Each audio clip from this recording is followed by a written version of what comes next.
পাকিস্তান জয় করে গতকাল রাতেই দেশে ফিরেছে বাংলাদেশ দল।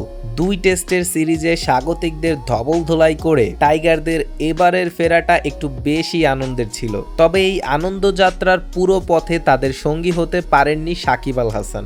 ঢাকায় হত্যা মামলা হওয়ায় সাকিব পাকিস্তান থেকে দেশে ফিরবেন কিনা এ নিয়ে জল্পনা কল্পনা ছিল। পরে জানা গেছে তিনি আপাতত দেশে ফিরছেন না, পাকিস্তান থেকে সোজা ইংল্যান্ডে কাউন্টি খেলার উদ্দেশ্যে রওনা দিয়েছে।